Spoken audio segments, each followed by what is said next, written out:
Okay, for sure you missed me this time, because if you didn't, then you might be on the wrong channel. Or you might be my mom. So Mario Kart Wii is easily one of my favorite games in the Mario Kart series, but recently I've been discovering that some people seem to really hate this game, but why? It sports a great soundtrack, some memorable stages, and the best control system out of all the games. I'm dead serious. Using the Wii remote paired up with the nunchuck, they don't ask my fingers to do much, and the motion controls, however gimmicky they may be, are super intuitive and always responsive. Also, I don't have to worry about collecting coins in this game. Seems like they were going for a more arcade-like style of gameplay in the later titles, but I reckon that overall ruined the experience for me, especially considering I'm something of a time trialist in Mario Kart Wii. But enough about that. The best aspect of this game has to be the stellar selection of race courses. I had a lot of fun racing through many of these tracks, but today I'm focusing on my 10 favorites. Retro tracks count as well, seeing as some of them have received some much needed facelifts. You'll see what I'm getting at soon enough, but for now let's get down to business.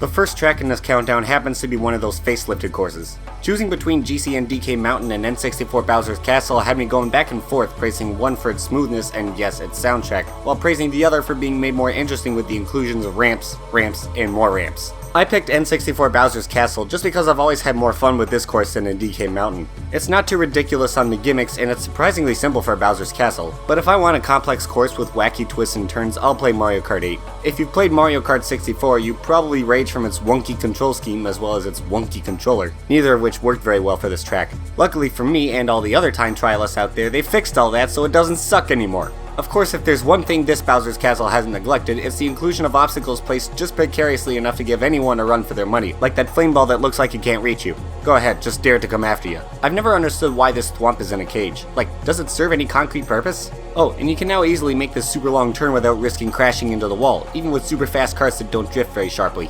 Somehow I feel like the inclusion of this course was the best way to attest to the greatness of Mario Kart 64 in 2008. You can finally experience it the way it was meant to be experienced without all the wonkiness. You know what they say, if it is broke, well, fix it. I can fix it!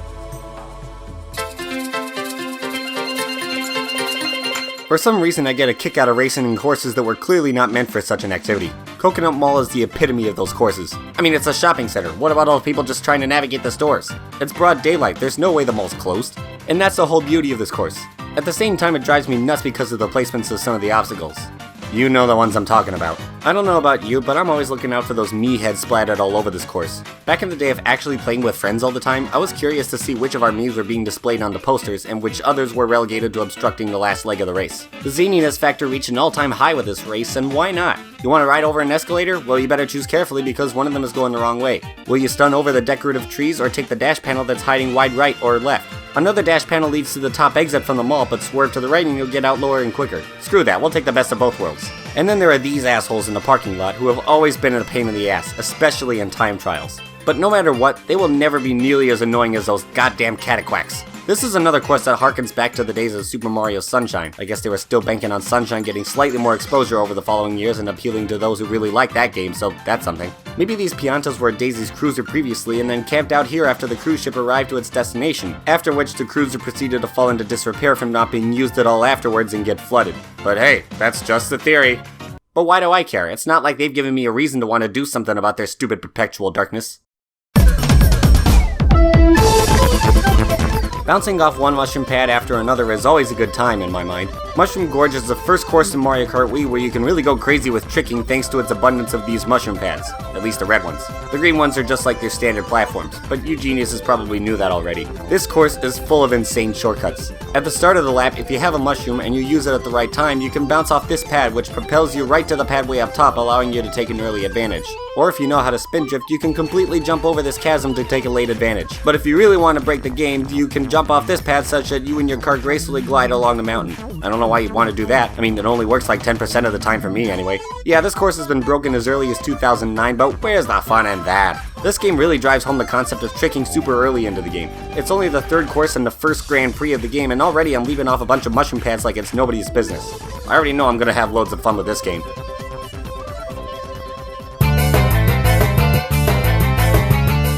I was really hoping to see Waluigi Pinball from Mario Kart DS ported to a console Mario Kart game, and you know how that worked out. Instead, we got Waluigi Stadium from Double Dash to tide us over until the 3DS installment came to break my heart. Now, with the name Waluigi to grace this racetrack, you'd expect it to have this zaniness factor that makes it all the more fun to play, or something like that. And you guessed it, it's still there, despite it not being a pinball machine. Overall, the course looks a hell of a lot like it did on the GameCube, with the same circular fire bars and mechanical piranha plants and mud at the sharpest turns. Appropriately, it's also full of boost ramps and normal ramps everywhere, giving you several chances to show off to the home crowd with a well-timed trick. That's what these fans be here to say, right? Certainly no one would want to see me intentionally ram right into those mechanical piranha plants. That would get rather old rather quickly. Instead, that section is now equipped with half-pipe ramps. It's as if the stadium was built for the future. I don't usually show a lot of love to the stadium-themed courses, but I feel Waluigi Stadium is special because tricks, basically. And its soundtrack is actually decent. I've never been a fan of just about any music in any GameCube title, but at least this one is fun to listen to. Wario Colosseum from Mario Kart 9, anyone?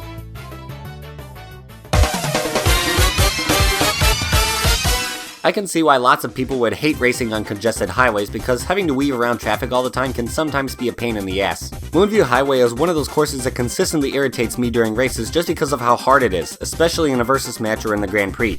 It's in the Special Cup for a reason. But as I played this game more often, Moonview became the one course in which I undoubtedly spent the most time playing time trials, so I had to include it in my list. This course is the definition of city life in the Mario universe. It might as well take place in New Donk City on a cold winter evening during rush hour perhaps when everyone's getting off work. That would explain all the traffic. Near the start of the race there's a ramp way above the highway you can take to drive into the night and get a nice view of the full moon. From there a relatively short bridge leads you downtown where the road expands to the point where you can do some nifty shit like collect stray item boxes and get a continuous boost of speed from an abundance of dash panels everywhere. Just watch out for the police. But seriously, this course is basically Mushroom Bridge, Mushroom City, and Shroom Ridge all blended into one. What's not to love about that? Unless you really hate racing against traffic and I just triggered you again. Oops.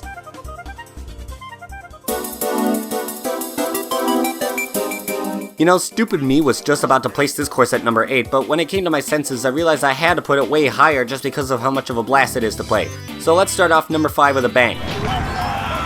See what I did there? DK Summit features lots of ramps and, of course, the moguls. You can get real fancy with the tricks. That's pure showmanship right there. The best part of the course comes once you land from the cannon blast, where a long stretch of snow better suited for snowboarders awaits, hence its name over in Europe, DK Snowboard Cross. This is the first course in the game to introduce the half-pipe ramps, and it's extremely fitting given the nature of this course. Not to mention, part of the course takes place on an actual half-pipe with a bunch of shy guys possibly getting in your way, and if you run into one, you'll likely end up stuck in thick snow and lose lots of time. Or you can go the expert way and stay on one side of the half-pipe. And then there's the question of how or whether to cross this chasm. Normally you'd stick to the path and then jump off another half-pipe ramp to get an item box, but you could drive off the path like an idiot. I suck at doing this, so I wouldn't recommend it. If you really want to try it, knock yourself out. But in any case, this is a really fun course, and I think the music complements that idea well.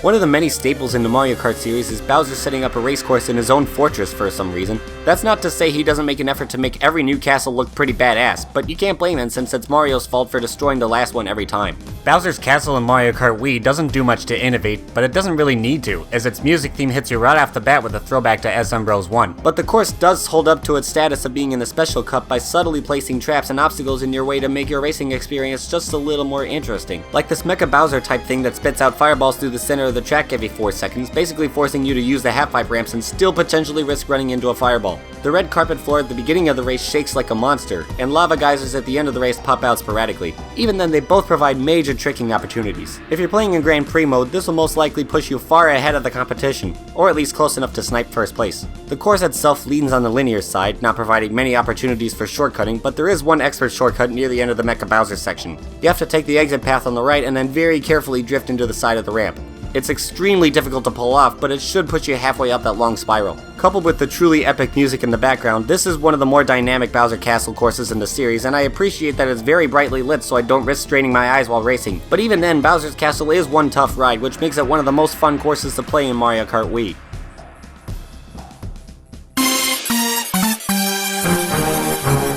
In April of 2008, a mind-blowing revelation was made to the entire world.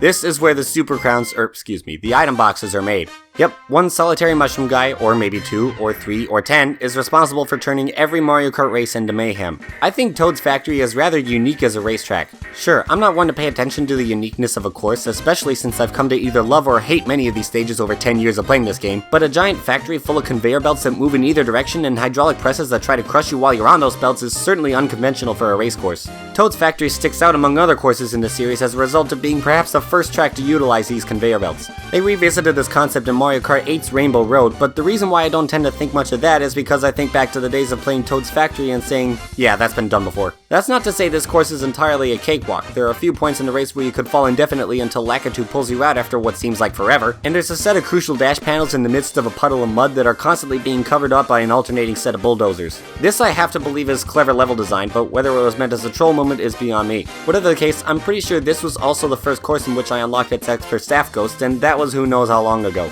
Needless to say, this course will always hold a special place in my, well, you know.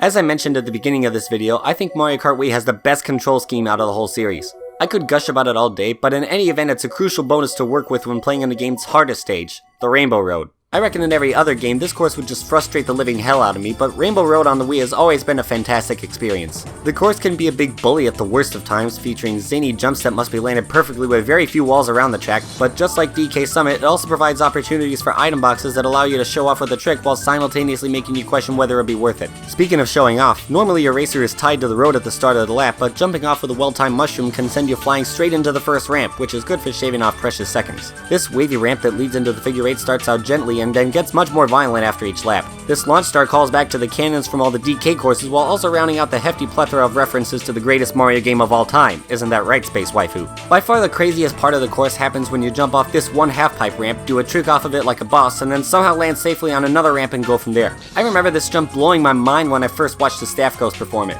I also remember yearning for anti-gravity to be incorporated into Mario Kart just after this game came out, when I would draw models for really long courses that had a brief stretch where racers would actually drive upside down. While we would eventually get anti-gravity as a full-fledged aspect of Mario Kart 8, I think this half-pipe ramp is the closest we ever got to anti-gravity before then. And how fitting. The course is situated in the outer reaches of space after all. Especially when playing online, I always look forward to playing Rainbow Road. It always seemed like people tended to avoid this course because of its difficulty, so in the rare cases where it got chosen, I knew I was going to have some fun destroying their asses.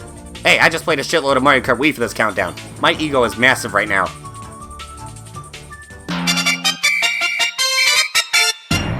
You know, I had a couple courses in contention for being my all-time favorite in Mario Kart Wii. So which one takes the gold trophy? Let me know which ones are your favorite in the comment section below. So after I organized this whole countdown, I went online to look for a million other opinions, and a lot of people really seem to think Koopa Cape is the best, to which I could not disagree more. I hate Koopa Cape. It's not fun to play, and I never look forward to playing it. You must be smoking something if you really like Koopa Cape so much. Can I have it? I was almost going to put Rainbow Road at number 1, but as much as I love that course, I eventually came to the stunning revelation that the true frontrunner in my list of the best Mario Kart Wii courses is none other than Grumble Volcano, and here's why. The Ultra Shortcut. My boy Dry Bowser. This track is truly an innovator with how dynamic it is. It marks the first time in the history of Mario Kart that the track itself actually changes very noticeably as the race progresses, with big chunks of the road crumbling apart and sinking into the lava. Okay, a cruise ship, a pinball machine, a gold mine, a shopping center, several congested freeways, and now an active volcano? Is there nothing these guys won't race on? Everything is going on all throughout the race. There are some lone floating platforms atop the lava that can sometimes give you a much needed boost. I think your only safety net is the cavern type shelter area where the path splits into two. But after that, debris from the ongoing eruption is falling all over the course, and you never know when you get a flaming boulder to the fucking face. But you can avoid a good chunk of that danger with a well-timed jump across this rock. Oh, fuck, maybe not. Even in the last leg of the race, you're not safe from the bothersome fire snakes that may pop out of the pipes, and especially on the last lap where, again, half the track is plundered into the lava. So how do the racers get off the volcano once the race is over anyway? I especially love the music score for the stage. It's such a good fit with the nature of the course. And I cannot begin to describe how ecstatic I still am that Mario Kart 8 offered a testament to the greatness of Grumble Volcano by bringing it back as a retro stage, as well as leaving the music score untouched, aside from a spooky echo effect. In a game where the themes for nearly all the retro tracks were remixed with jazz ensembles, I really do appreciate that move, because I could honestly listen to this theme all day, it's that awesome. And coupled with a truly memorable racetrack that I always have tons of fun with, that should be enough testament in itself to explain why Grumble Volcano has to be 100% my favorite course in Mario Kart Wii. Oh my god, the nostalgia factor was insane with this top 10.